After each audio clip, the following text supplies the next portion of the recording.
So ayan guys, so kamusta kayo dyan? So ayan, matagal ako hindi makapag-upload ulit. So ayan, kasi ang videos ko doon, so ito guys, may sasabihin ako sa inyo. May sasabihin ako sa inyo. Diba nung umalis kami nung November 18, yan, nung pagka-uwi namin, ano, nung napanood ko na muna yung nag-groceries kami, diba? Ayan, nag-groceries kami. 32 minutes yon. Ayan, in-upload ko na siya sa YouTube na pagkalipas ng 12 hours na upload na siya. Yung pagkatingin ko nag-copyright na lang bigla. So ayan yung videos ko bigla na lang nag-copyright. Tapos bigla na lang nabura. So ayan, 32 minutes, sayang pa naman yung videos ko na yun. Sayang ano ba yun? Sayang tuloy.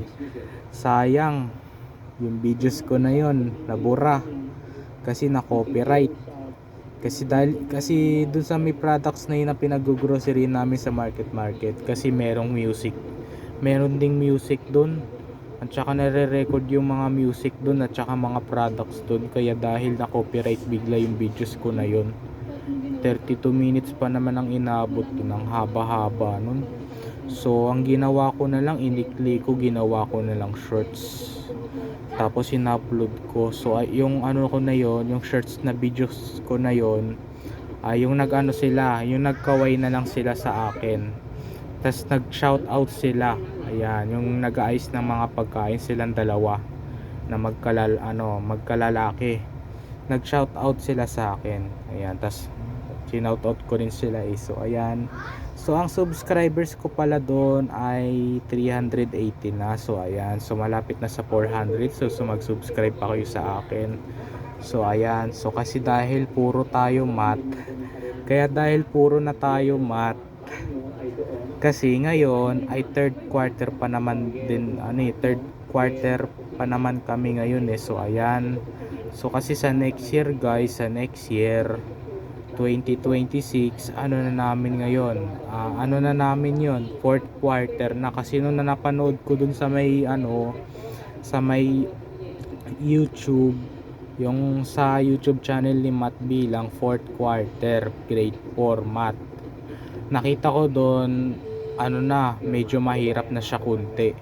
Meron siyang decimal at saka may kasama na ring fraction. So ayan, so ngayon ay third quarter pa naman din kami. So ayan, bago kami mag fourth quarter, so nasa third quarter pa naman kami.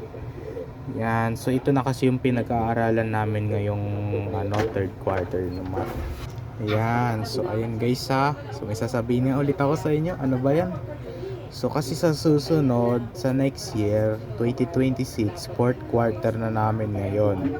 So ang pinag-aaralan na namin nun sa math ay yung may decimal, at saka may kasama pa siyang fraction, at saka may parenthesis pa, at saka may squared pang kasama. Ayun na ang mas mahirap. Parang parang nasa grade 6 na.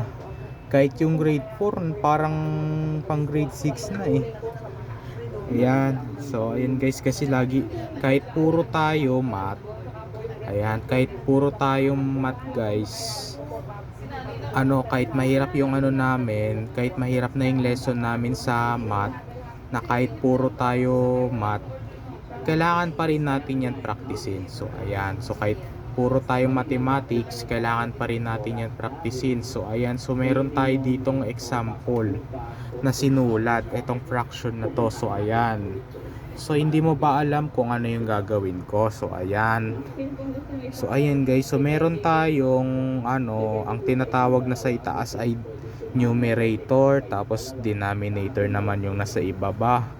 So gawin natin tong fraction na to, so 5/15.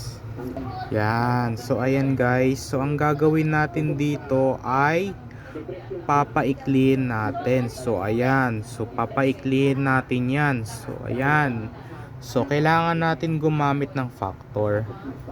Ayan, so ayan, ang gagawin lang natin ay gumamit tayo ng factor. So ayan, factor ng so uunahin natin yung nasa itaas, yung numerator, kung ano yung factor ng 5.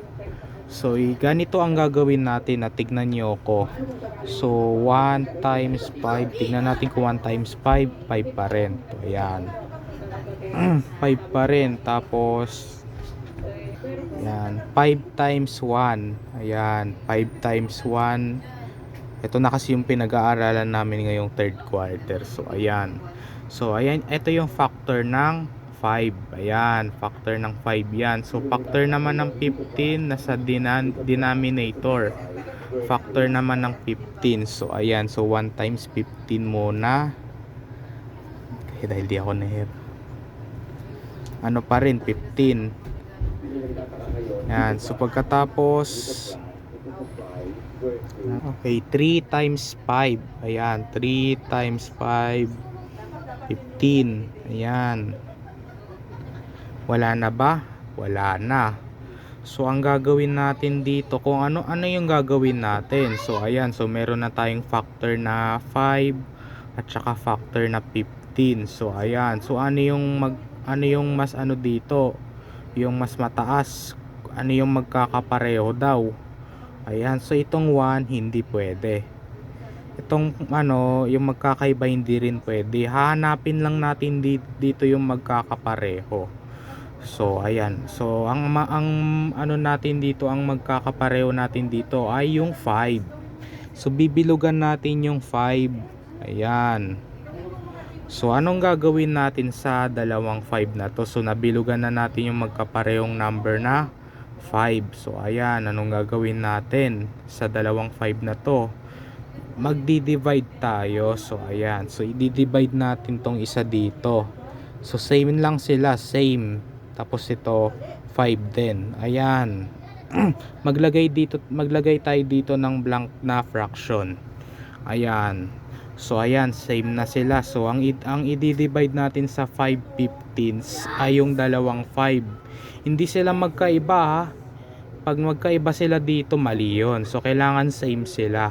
Same, magkapareho dapat sila. So ayan, so titignan natin na 5 divided by 5, 1, diba? 1. Tapos 15 divided by 5, ilang 5 kaya ang meron sa 15? 3.